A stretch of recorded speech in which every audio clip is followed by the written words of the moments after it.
What's up, pickleballers? Happy MLP Season 2 Draft Week. What's up, Michelle McMahon? As always with you, Tyson Apostle, the godfather of pickleball podcasting, the OG, and the number one trendsetter in the sport. Tyson, hi, hello. 600 players in the mix for the season's draft. Can you believe it? It's going to be such a fun freaking week from New York City. I can't wait to see how this shakes out. It's going to be super fun, but I do not envy some of these owners, like with 600 people, like the homework you have to do, the research you have to do. And I mean, all of it is a lot, but it's super exciting. It's going to be bigger than ever. And I wish I could be there. I know, me too. And what is the strategy, you asked, to draft a premier level team with the number 5 pick? We will have that answer coming your way with one of the part owners and GMs of the DC Pickleball Team. Can't wait to get to that guest. But Tyson, before we get there, I have a question to phrase for you. Obviously, the Premier Level League is now featuring the 12 teams that were in the Challenger level who flipped up to Premier. Premier level teams flipped down to Challenger to see how this shakes out for 2024. Chicago Slice, they've got the first pick. Obviously, Ben Johns is going there. Utah Black Diamonds, there's some speculation between whether that's Anna Lee or Riley Newman. I think it's going to be Anna Lee. Who knows? It could be either way. And then you have Orlando Squeeze at 3. So either slot Anna Lee or Riley in there, which then leaves the 4 and 5, which might be a little more ambiguous. Some might say the Brooklyn Aces at 4, DC Pickleball Team at 5. Who are you taking 4 and 5? I think you got to get JW. Yeah. Is always solid, and he performs at MLP, you know? And then you have Anna Bright, you have Catherine Parento, you have Dylan Fraser. Like it's just like right there on that cusp. And I think it really is probably between, I would say it's between JW, Anna Bright, and Catherine Parento. And then I think Dylan Fraser is going to go after that. Okay. I'm going JW Johnson 4 and Catherine Parento 5. She's a proven entity. I love Anna Bright, but she hasn't done much in MLP in recent history. So I'm sticking with a proven winner, season 1 winner to be exact. Yeah. And Dylan Fraser, that's a good point. I don't know. He could easily go. I guess it depends. You're going guy or girl first, but we will have to get the answer from our guest. And now it is time to thank our partners, Tyson.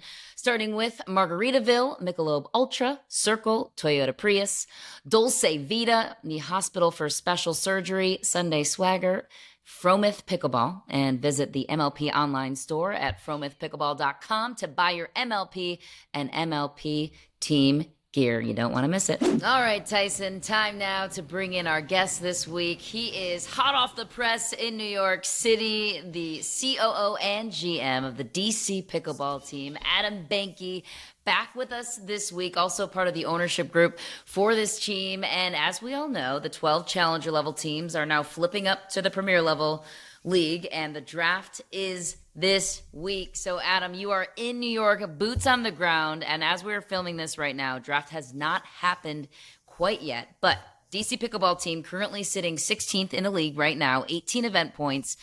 First 2 events didn't go as planned, but you did make a deep run in San Clemente, and that was a huge crucial push. So let's dive into the challenger level first with this team. And since we last spoke in February, so much has changed.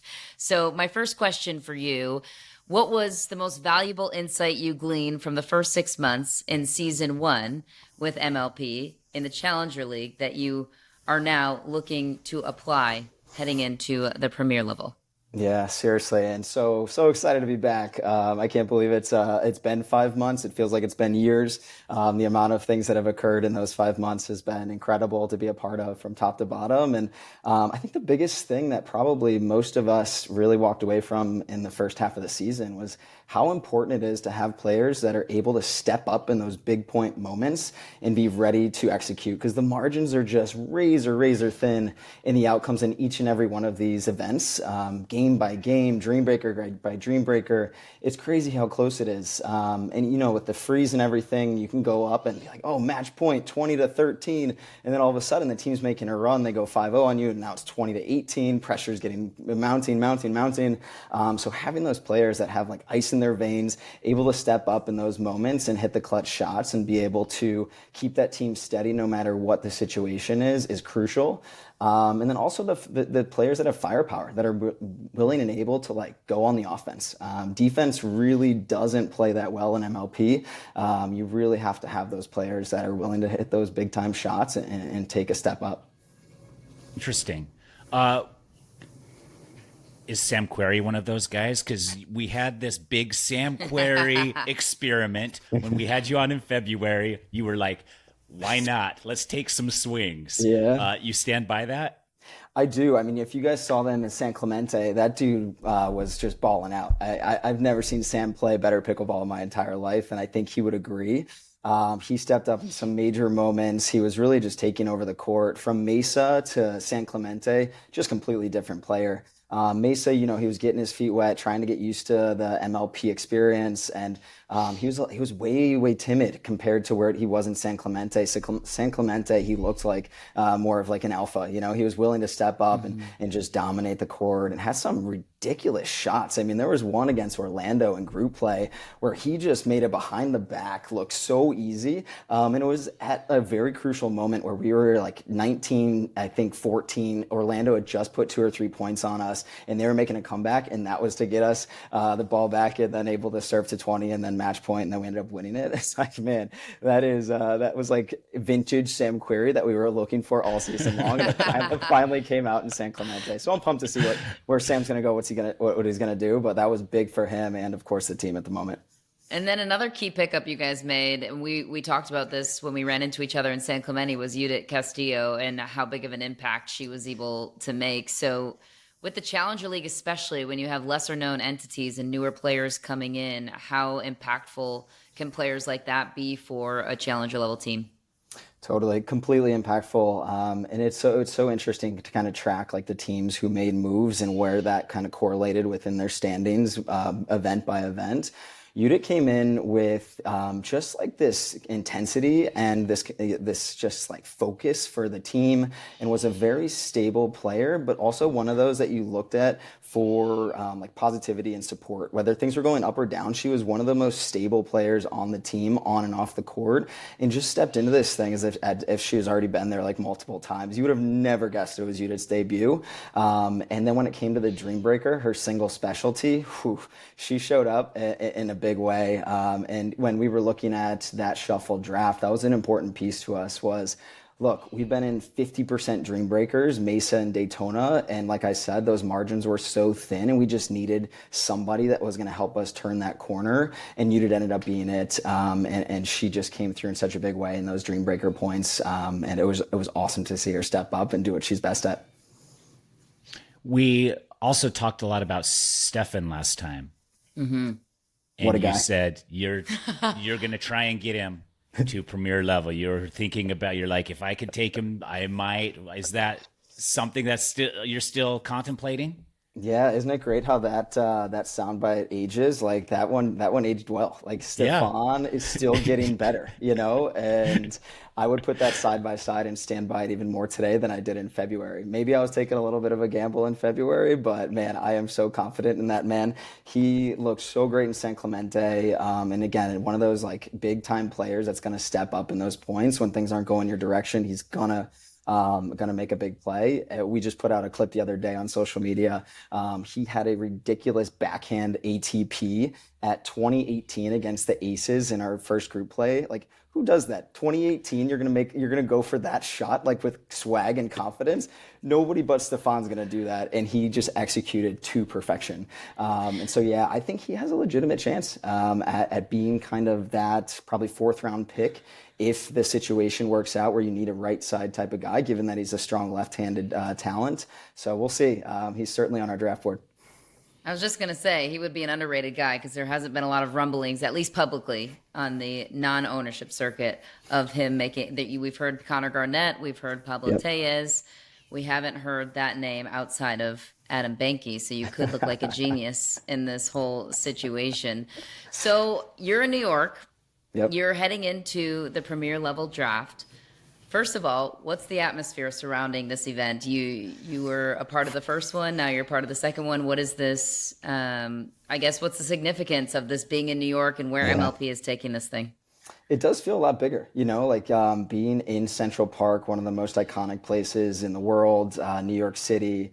It holds like a lot of there's a lot of weight to it. Like the magnitude of this just feels bigger, knowing kind of what's happened over the last 6 months, what people now have seen of Major League Pickleball, where we are in the growth of it as a league, from a competition perspective, from a branding and marketing perspective. Like we've just continued to take great steps forward. And so I think it's very representative of where we're at and where we're headed. We're at a very high level as it is today. And the fact that we can host a draft in Central Park, 20 months into its existence, says a lot about the collective, I think, ownership and executive kind of mindset and philosophy and vision for what this is and where it's going. So I'm so pumped that it's here in New York City. It is going to draw a lot of attention to eyeballs just for the pure sake that it is here. I mean, all the drafts do this. NBA, I think, did this at Barclays in Brooklyn just the other day. NFL's always here. I mean, it's cool to be right up there with the big dogs, hosting a draft in New York City. So we're excited, anxious, but ready to go.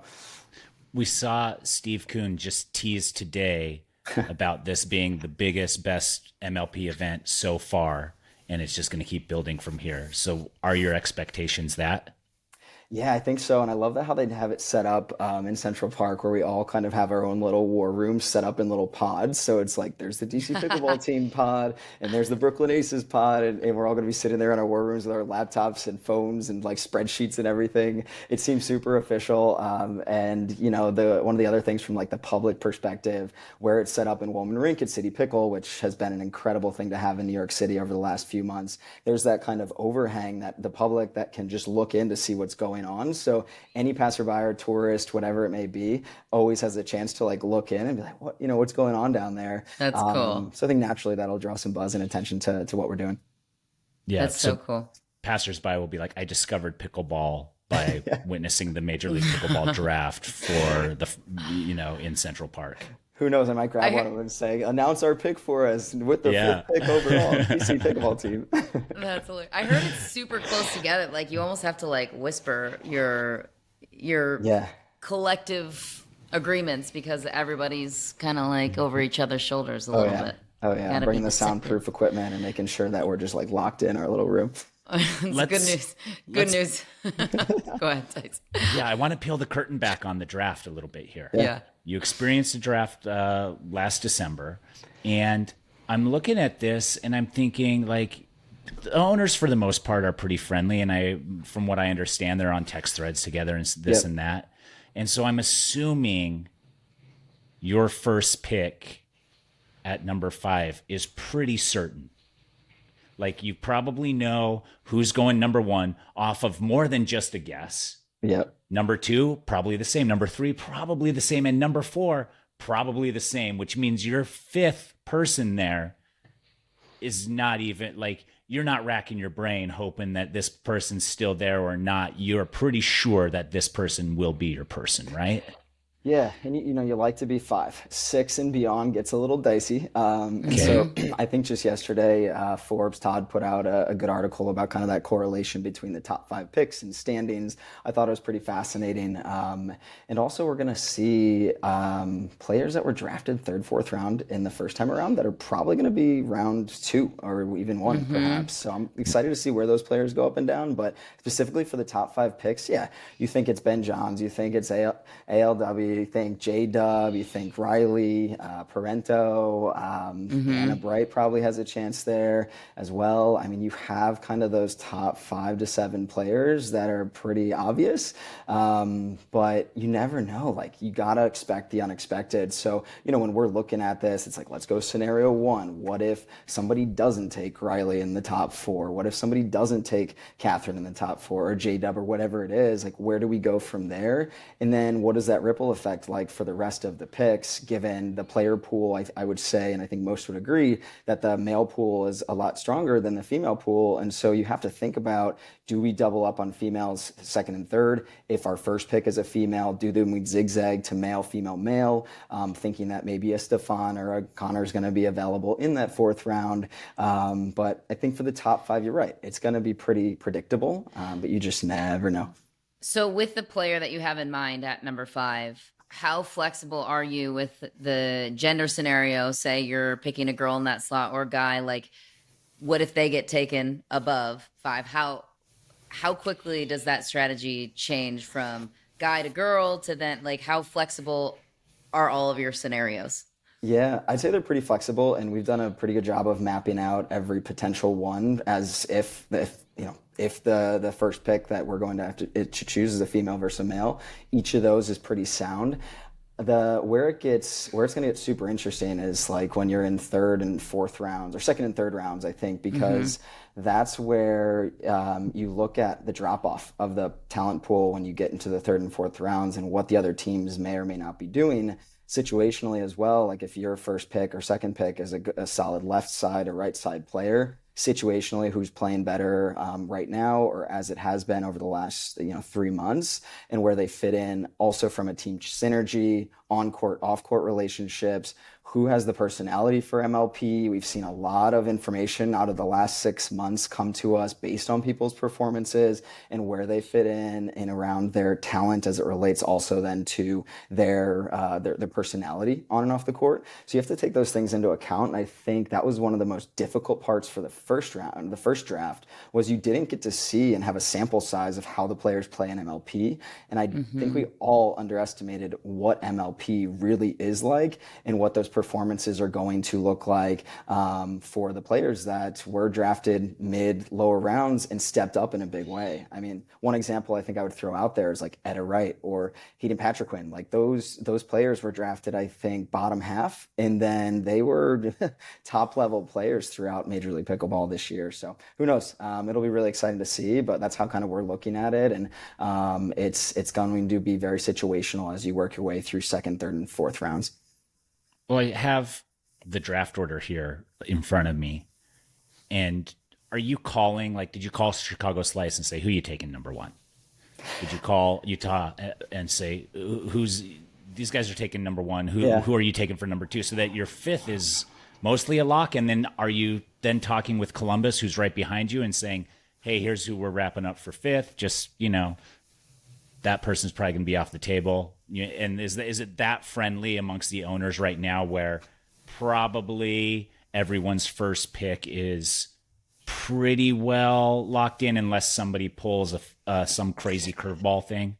That's right. Yeah, pretty much spot on. And, luckily, that's what I like about this is that we've all had a lot of conversations internally. And then also the flip side of that is teams that have been with those players, what their experience was like with them and the challenger too. So I can't tell you how many people I've talked to about Stefan and Shelby and Judith and Sam and Amanda and Monica and all of those people that have been a part of our team. And then vice versa. We're asking the same questions back. So that information has been, I would say, pretty widely available, and everyone's been very conversational about it. But then you start to ask yourself, are they just, they bullshitting me? Are they bluffing? Right. It's like, is this strategic? Like, are we friends or not?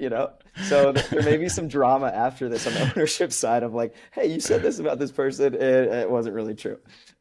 That's really how much as a group, I know each ownership group approaches this differently. How much will you rely on your players for the third and fourth round picks, and how much will you rely on your own data and research that you've done to this point?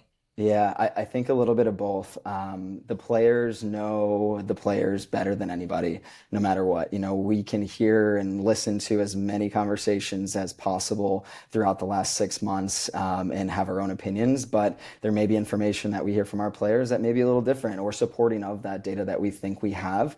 And so we will lean on our players to understand a little bit more about where their heads are at and how they feel about playing with certain players versus another. Because again, those margins being so razor thin, that can be all the difference between a player that might look a little bit better on paper versus the other person that might just be a better teammate to that person that's on your team. I think as you saw with the Mad Drops, like that team's synergy, I believe was one of the best in Major League Pickleball. I don't think anybody on paper when they drafted that team would have said this team's going to win it.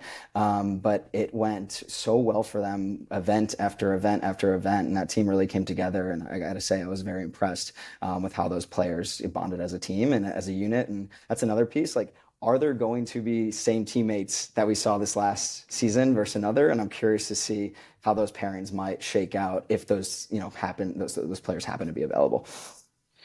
With someone like Ben Johns, he's credited kind of with helping build the pioneers. Are you also like looking at someone that has a similar mindset that knows the players well enough and their strengths and weaknesses that they can help you build on after that first pick?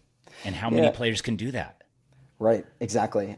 We have a couple, in the scenarios that we've laid out with a fifth pick, all right, this person is certainly going to their opinion is going to hold a lot more weight in our conversations versus a potential other or another. And so we've kind of ranked them in opinion weight, if you will, as well, when we make that call as to who our fifth pick is and how much we're going to actually use their opinion on building the rest of the team. Ryan Cherry posted something about, he obviously has a NFL agency experience with that side of things and how he wishes more ownership groups were having interviews with these players, getting to know them on that level. Sure. To your point about the synergy, if you were able to get all the people that you were interested in a room individually and you could ask them a couple of questions, what would your top questions be to each individual player to see if they were a fit for DC Pickleball Team? Yeah, totally. I really want to know about their personality and the way that they look at those big time points, as well as how they interact. It's almost like a job interview of like, how do you calm yourself or react in hostile situations? Like, give me an example. It's like the classic interview question of like, give me a scenario when you face like high pressure, high intensity situations, and what were your feelings during that moment? How did you react, and how did you make sure that you were kind of able to perform at a certain level? So going back to even looking at their pre-pickleball careers as to whether it was like a college career, how were they during those times? How have they evolved as a player? I think mentally and emotionally is a really critical piece of this because that has come up in many, many big matches and points where a player might have just had 3 bad shots in a row and they're getting in their own head, and then the spiral starts to happen. Being able to understand kind of their past experiences with being in kind of the quote unquote hot seat right there in a big match, in a big moment, I think is really critical. So that would be one of my number one things. And then also just like understanding how they go about their day to day and what they see teammates as. Like, are they looking at this as a cohesive unit? Is this more of like something individually for them that they're going for? For us, we're really looking for team players that want to be a part of a team in a real way. And that means, helping grow the sport of pickleball, be a presence, be a positive voice in the pickleball community, be a good teammate, picking somebody up when they may be down. The best teams in all of sports always have good culture and always have good teammates. So those are all critical pieces to us that, we would certainly ask questions around. And of course, understanding like what any and all relationships would be like with other players that we're potentially considering. There's so much that goes into this. Have you been having interviews with players? Have you been calling players and asking them these questions? Yeah, and talking to GMs too and other owners. And then also you get what I've enjoyed is getting the emails or the DMs from players that kind of are let's go. Like those are great. Like Sam, he did this the first time around. He was like sending out highlight clips and resumes and things like that. So I appreciate anybody that's going to take the effort or time to type out an email or send a DM or whatever it may be. Whether we're going to draft them or not, I appreciate the effort and kind of the added little like effort attempt to like show their potential candidature. What was the most entertaining DM that you got? You don't have to name names, but you could give us the gist of the subject. Yeah. It was one that was like, really heard so many great things about the DC Pickleball Team ownership group. You got, just really nice words about everything we've done. And, kind of felt pretty boilerplate as to this was kind of copy and pasted to probably many other teams. Everybody. Yeah. Your name was in a different font at the top. Right. You're like, oh, you forgot to change the font color. You're like, dear Richie, I hear you're like, wrong name. Wrong group. Exactly. That's Love funny. to play for BLQK, and you're like, oops, you forgot to change BLQK Different to team. DCPT. Yeah. Also, they're in Challenger now, but it's fine. Right. Exactly. You messed up. That's Wait, funny. but on the business side of things, I've heard rumblings too, and you guys were kind of in the forefront of this, going after a more marketable player like Sam Querrey, where you're obviously trying to win as well, but this is also becoming a huge marketing opportunity, as Tyson and we were discussing before we came on here. Some of these teams are valued at 10 milli, so you're sitting pretty there, my friend. How much? I mean, I'm sure it doesn't go too far, but like how much of the marketability of a player plays into this? Perfect example being Paris Todd. In my opinion, she's capable of being a first round female if a team were to choose that. Obviously, most speculation is about she hasn't been playing on the PPA for a while, but how much of that weight would that hold for your draft strategy to go for somebody that has a good following, that has a marketing sweet spot? One of my favorite, I was thinking about this the other day, and I was just joking about it with some of the rest of our team, and it was like, what would the team look like if you solely went on number of followers on Instagram? Like, who are the top 4 followed players in MLP, and what would that look like? I would love to play that out and see what that might be. That would be the most shocking thing that we could do in a draft tomorrow. Would it matter if they bought followers or if they were authentic? Well, you're right. We would have to look at engagement numbers and probably figure out what that actually means for our marketing. And then expose those who have bought followers. Right, that's right. That's not cool. That's not cool. That's But no, I think it is important in the sense that, you know, we do a lot in the community. We do a lot for the brand in DC. We're going to local schools. We're going into the community, playing at local rec camps and clinics and leagues and facilities and things like that. So knowing that we have players on our team that are willing to kind of take time out of their busy schedules to come to DC and do some of those things and be a part of what we're building there, I think is important. But at the end of the day, it is, you know, kind of business first, as like we have to make sure that we're in the top 12 at the end of this year. And there is a sense of urgency to make sure that we solidify that spot. And I think probably finishing top 5 does it. Top 6 probably on the cusp. But as you saw, one event can make a drastic difference in your season standings. We went from like bottom of the barrel to now just 3 points essentially off that top 12 line. And again, margins are so thin. Like I think from us at 16 to 7, it's only 8 points in the standings or something ridiculously small. Yeah. So it is important to us to make sure that we're top 12 by the end of the year. So while we want to make sure our players are willing and able to be with us on the marketing and community efforts, we definitely have to go winning first. Yeah, you're so close there. And we did talk about this with some others on the podcast, that group right in the middle is probably going to be the most competitive. I mean, everybody obviously wants to win, but when you're a couple points off of making the jump or not, that gets really, really competitive right there. And like you said, it's literally a matter of 3 points from 16 up to, I mean, there's a couple, 11 and 12 both have 21 points. You have 18. Yeah. So, and then St. Louis Shock behind you is only trailing by 2, and they have the first pick in Challenger. So it's like a dogfight. It is. It really is. So what are you doing to sabotage the Challenger teams? You're giving them false advice, weren't you? You were like, totally go for this player. Really, really good. Exactly. Yeah. I've not said anything good about our players whatsoever. No. We talk them up in a big way, but it goes, like I said, it goes both ways. We've talked to any and all Challenger and Premier, and that is just one of the cool things about Major League Pickleball and where we're at. It's just like we're kind of all in this together, but there's that fun, like friendly, competitive nature of all of it where, you know, whether it's grabbing drinks with somebody and then you throw in a little like, let me see if I can get some information here, but all right, back up, be cool. Don't get into this too much and try to start reading into it. You know, are they playing mind tricks? Are they being real? And trying to figure that out along the way. But yeah, we've done everything we can to try to help support our counterparts. Yeah, it's, I mean, and when you said that, like I hadn't even thought about the premier level teams talking to challenger to get the scoop on those players and vice versa. But that totally makes sense. Like your conversations aren't just with the premier level; they're with the challenger level. They're with the players and all of that. And then the players, they put references down. Then you're following up with on the references. And are you doing that? Dating profiles, all of it. You could make a whole app out of this, of like the Major League Pickleball dating profile, and have like their prompts and everything. It'd be so entertaining. Some of the emotional intelligence, 0. Exactly. But it'll help you win a pickleball game. So take your battles. Yes. I know, it's like the new duper, like what is that number on the EQ? Add it all in, and like what's that perfect algorithm to spit out the number? Yeah.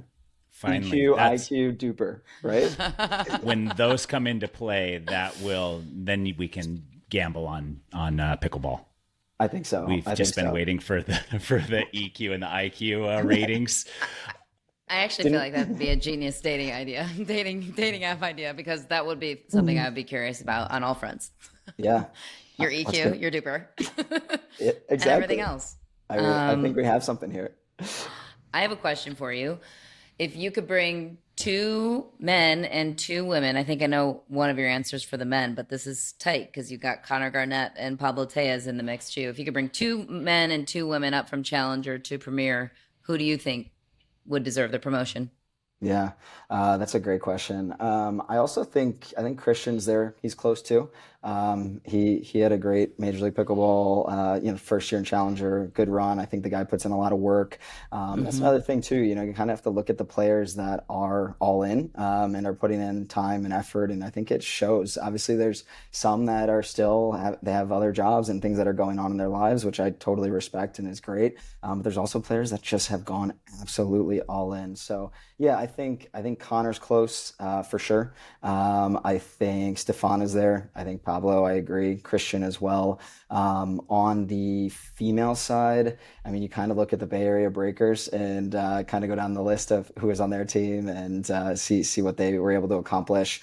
You also think about Susanna Barr and Chicago Slice. They had some great players as well, and see if they're going to make that jump, because at the end of the day, I think that 4th round pick in Premier is going to be, like, depending on where you are in the standings, who's going to have to take a big swing at that 4th round and hope that you have somebody that's going to make a big difference, versus kind of playing a conservative. If you're toward the top, you really don't have to play all that well in the next half of the season. You just kind of have to stay steady.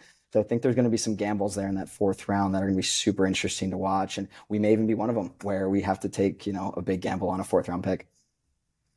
What about a James Ignatowicz, who is a first rounder, but news came out as recent as, I think it was today or yesterday, that he's a little bit injured right now. How much does that hurt his draft stock? Are you still taking him in the first round? Not saying you, but a general first round pick with a recent injury like that? Or how does that impact his draft stock from a GM's perspective? Yeah, I first appreciate that he's being open about it. I think there is an opportunity with where we are today in the space that you could be very hush-hush about all of these potential issues. So I got to give him a lot of credit for coming out and making sure that people are aware, because there's a lot at stake here from a team ownership perspective, and that credibility that he gained immediately by doing that, I think is really good for his personal stock as a player and as a person.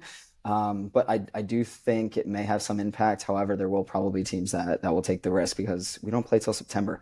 So there's plenty of time to work back. And that is one of the advantages right now for anybody that's a little banged up and wants to take some time and focus in on that Major League Pickleball event in September and beyond. I do think that gives the appropriate amount of time for these players to rest up and get better.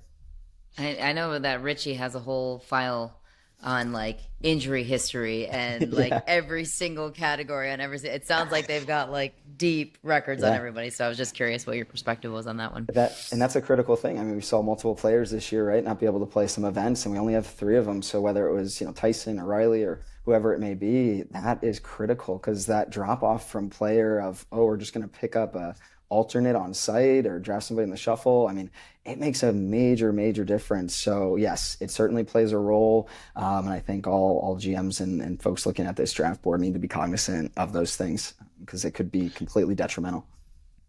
Are there players that are going to be already announcing absences for the second half of this 2023? Yeah, and we're made aware of who those players would be and what that looks like, so that we don't go into the draft thinking, oh, we're going to pick this person. All of a sudden, they just, it's no surprise. So, we all get a good idea as to who's available and who's not. Good. Would you take a player? Like, I think the only person that maybe was worth that risk is like a Riley Newman. Like, but then even for the hard eights, it didn't pay off. Would you Right. take somebody like knowing how precious and valuable these three? You only get 3 events, and if Yeah. you, as you know, don't make it to the knockout rounds, Yeah, you're in you're trouble. not in good shape. So, would you No. take a risk on anybody like that, other than like a top 3 echelon player? It's hard to justify it. It really is.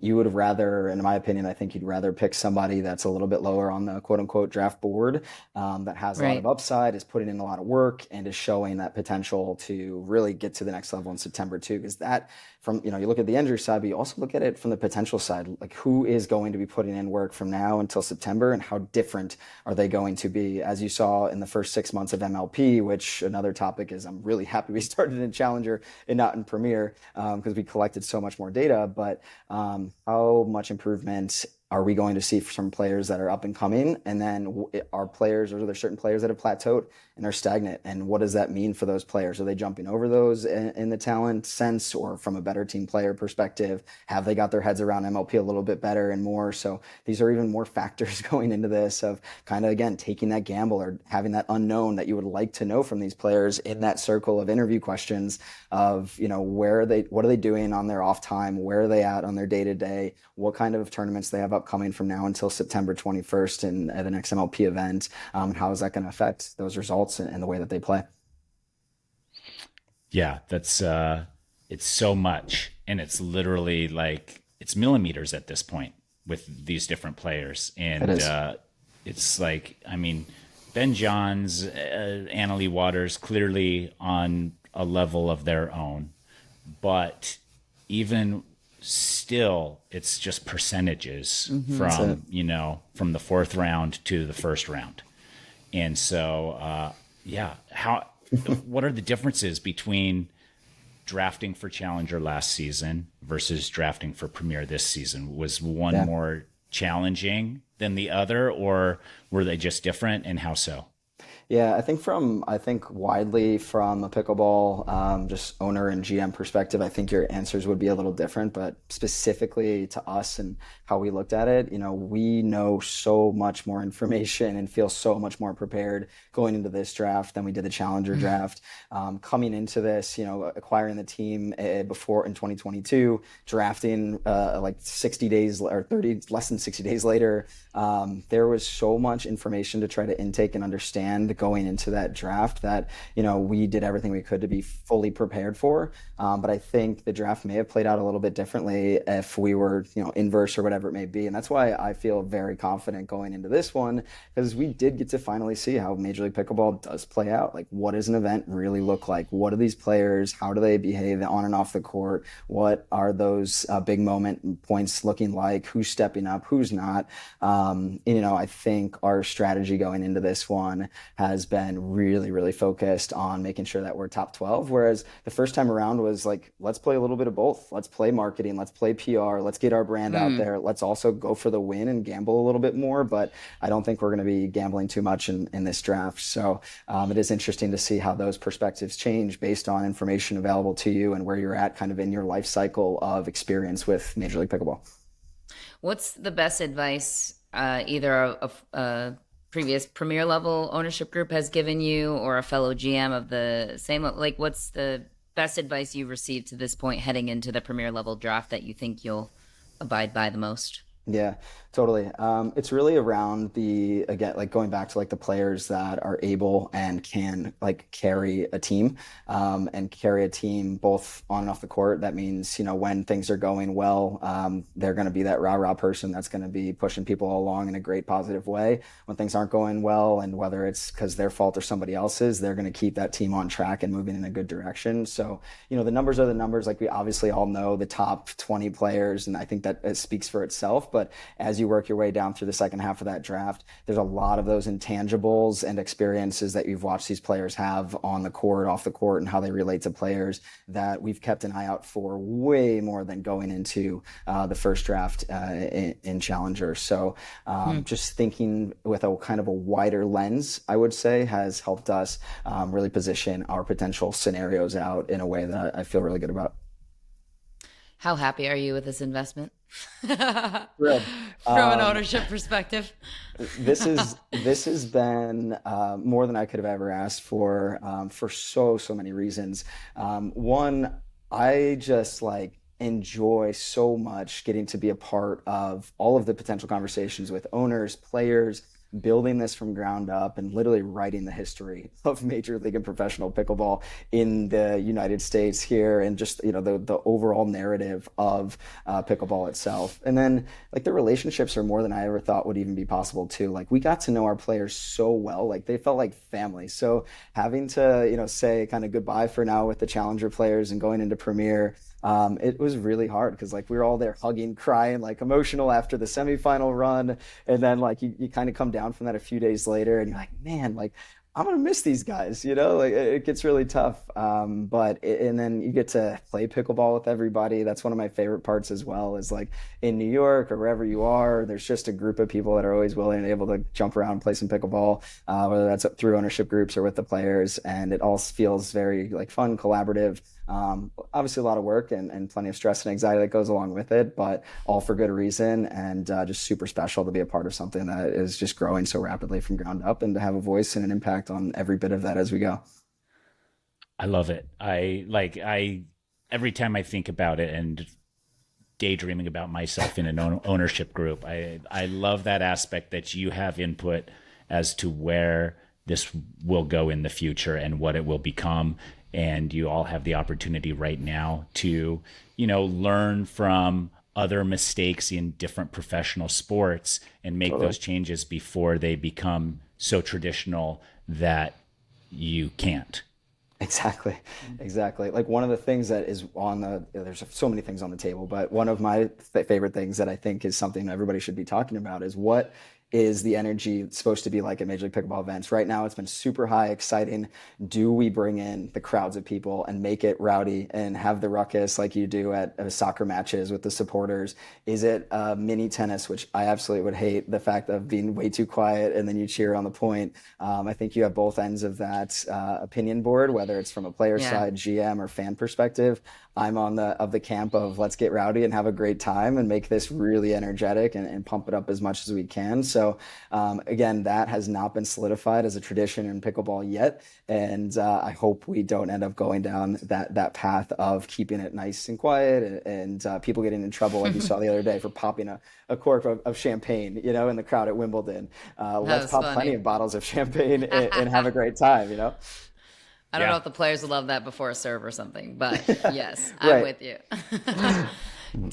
Are you offering any, I've heard part developments of as 2024 nears closer with the season 2 and where everybody's going to settle, are ownership groups going to start giving players incentives on wins and whatnot, just because of how valuable and precious these final 3 events are? And obviously the players have incentives to win. They want to win the most money possible, but it would help to have an extra, something to get your team to the knockout rounds. Is that something you guys are considering, or anybody else that you've heard in the ownership group?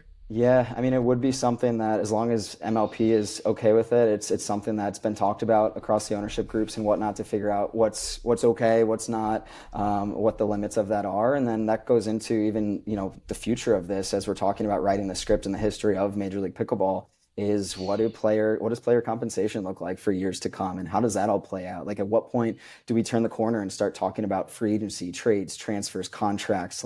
And Sam and I Query and I were joking about this in San Clemente, and the question was if there was no limit, free market, what would the number be to pay for the top 3 players or the top 5 players, and how long would that contract be? I think that conversation, that debate is going to be something that's going to unfold over the next, year or so. And again, just so excited to be at the forefront of this and at the table, taking all of our collective knowledge from different experiences in sports and around the business world to figure out what that answer is. So interesting. What would the perfect gift look like to win? I don't know. What do you think, Tyson? Oh, Throw me $1 million. I'll win this tournament for you. Right? Like, what is it? I don't know. You tell me. You're the one that knows. But also, like, yeah, and it's interesting contracting players for how long, because the talent pool is ever changing in pickleball right now. Sure, the top guys are the top guys, but there's other people sneaking into that top 5 constantly. Yep. So, yeah, that's Ben Johns. It would be worth, I would think, any ownership group to lock up for as long. I mean, the guy's 24, right? And he's durable as 20 can more be. years. Yeah, I would think, and some of these ownership groups obviously have more capital than others, but I would think that if it heads to the free agency situation, which it might, who knows, I would think that that's a guy that you're going to spend unlimited money, because the return on the investment is always going to be pretty consistent. Yeah, exactly. And then, like, what does it look like for the collegiate game, minor league game? And then when do we create this, like, perfect pathway to pro to make sure that this thing lasts forever, and, like, the longevity of it has just really solid foundation and layers to build upon these duper tournaments, the collegiate level, high school, even varsity sport, and just go straight through just like any other conventional sport model would be. So again, it's just like unbelievable to be at the table and have an opportunity to build all these concepts and think about what the future is going to be. You're doing wonderful, wonderful things, Adam. And I can't count down the day. I mean, I am counting down the days, but I can't count them down fast enough to when we meet in person and play some pickleball. I want to thank you so much for your time. And I am very, very excited to see what you come up with for your first round pick and how you build a team around it. Good luck tomorrow. Good luck tomorrow. Yes. That's a big day. Do you have butterflies yet, or is Yeah, I was like going over under in my head of like how many hours of sleep I'm going to get. I think it's around 4 right now. I don't know. I'm going to be thinking, but we're ready to go. Yeah, they've got great coffee in New York. So thank you so much for your time, Adam. We will talk to you soon, and best of luck. Thanks so much, Adam. Michelle, I can't tell you how much I love talking to Adam. Like the first time, he's so awesome, right? And he has so much great insight. And I love, like, because like I wouldn't have even thought, like, I'm a pretty good thinker, I think. But there's so many aspects to like drafting a pickleball team in Major League Pickleball that I never would have even like considered. No. So super, super interesting. And we have a wild week ahead of us. But we've had a ton of news come through for Major League Pickleball the last little while. Can you run us through some of those headlines? Yep, some big headliners this week. New CEO. This is a big deal. Obviously, I really believe in the direction that he's going to be taking Major League Pickleball. Giulio Di Pietro, an incredible business mind, has a lot of experience at the pro sports level. Also was in the ownership group for the Florida Smash, so he understands it from that level. He's been a part of the league for a couple of years now, and he's actually the first person to tie in geography to the team names. And then, of course, new COO as well. Bruce Popko has some media deals in the works as one of the broadcasters of MLP. I'm very interested to see what he's got going in that direction. But those are the main headlines. And, of course, the draft coming up this week. And where can our people follow the draft coverage to see where Adam Behnke, where he goes with this 5 pick, because that's really where it changes from what we're talking about. It's like that's where you could go a couple of different directions. Yeah, not a million, first, girl, not a million. Yeah, definitely like a handful. Right. So tomorrow, Wednesday, we will start in Central Park in New York City, 9 a.m. to 11 a.m. Eastern Time will be the premier level draft, and Major League Pickleball will be live tweeting and blogging real time on their website, majorleaguepickleball.net. And they will have daily highlights and reels on Instagram to keep everyone up to date on the happenings there. Then a small break, and they come back in the afternoon, 12:30 to 2:30 p.m. will be the challenger level draft. Again, you can follow Major League Pickleball on Twitter, on Instagram. You can go to majorleaguepickleball.net and you can get all of the happenings there real time, so you can see exactly who's getting picked and going to what team. So that will be super, super exciting. Yeah, my friend Cameron Blackwood will be boots on the ground, reporting on the whole scene. So I'm just going to be blowing her up the whole time, asking her for updates on direct grounds from New York City. What I'm watching for, Tyson, Yeah. which guy does Ben Johns go with? Sorry, I'm Mm-hmm. blowing up the table here. Who does Ben Johns go with? Is it Colin? Who I think Colin will still be available in the 4th round. Is it Tyler Loong again? Or is another lefty, Pablo Tellez, who is obviously getting promoted from Challenger? Ooh. That's just, I don't know if it's a rhetorical question because I don't know if we'll know. I don't know if he lets Colin go to the Challenger level.